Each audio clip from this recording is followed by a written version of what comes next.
Here's the thing about remasters. Sometimes they're a lazy cash grab, and sometimes they actually breathe new life into a cult classic. But where does Mobile Suit Gundam Seed Battle Destiny Remastered land on that scale? Veteran game here, and if you're a mecha fan or just a sucker for a good one more mission loop, strap in for the deep dive you've been waiting for. And hey, don't forget to smash like and subscribe if you want more honest reviews and bold takes on games the internet barely covers. Let's hit the launch button. First off, context. Battle Destiny Remastered takes a 2012 PS Vita exclusive beloved in its own niche and gives it an HD facelift for Switch and PC.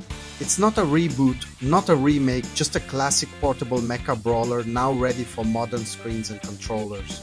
But is it just the same game with shinier paint? Visually, this is a real upgrade. Sort of. Character art and mobile suit models look crisp and sharp, especially compared to the muddy Vita original. The mecha.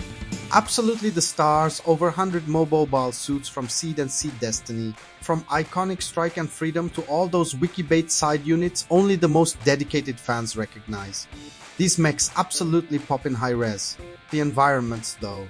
Still bland, still sparse, still absolutely shouting. I was made for a handheld in 2012. It's like seeing your favorite anime in HD. You spot every detail and every cut corner. Now, let's talk controls, one of the biggest upgrades. On Switch, you get full pad support, and the old Vita Claw is a distant memory. Inverted vertical controls, finally an option. PC gets keyboard mouse. But let's be honest, this is best with a controller in hand. The result. Much smoother, less cramped, way more comfortable sessions, especially if you like to marathon through missions. How's the gameplay hold up? Well, it's classic Gundam Battle, a mission-based 3D arena action setup where you take your custom pilot, jump in your starting grunt suit, and grind your way through short, punchy battles. It's fast, arcadey, and if you love mecha, addictively satisfying.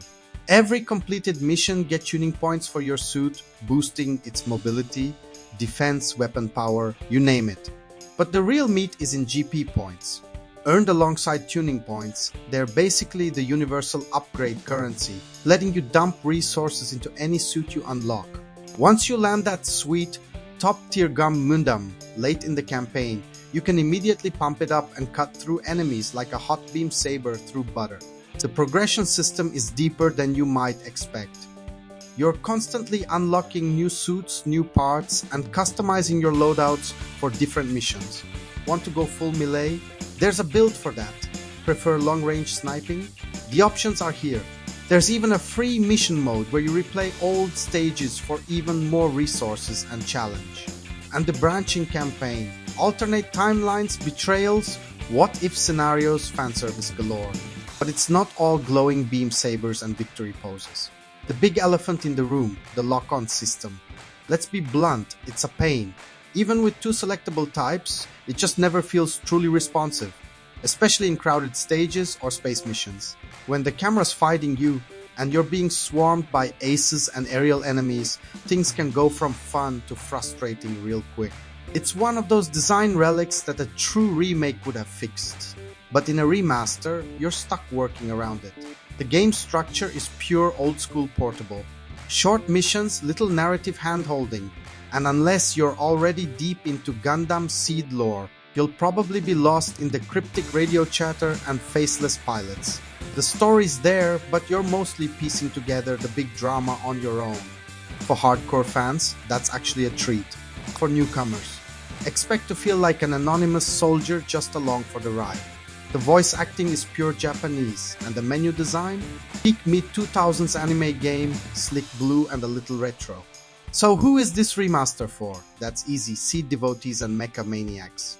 If you've spent hours flipping through Gundam wikis, if you want to pilot the obscure units and relive key battles, this is basically digital heaven. For everyone else, it's a quirky, nostalgic arcade experience, a throwback to when portable action games were king, and depth came from grinding for upgrades, not open-world checklists.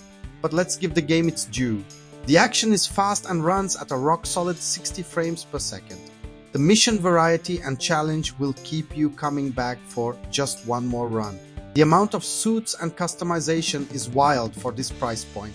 And when you get into the groove, mastering the dodged melee dance, you really do feel like the ace pilot you always wanted to be.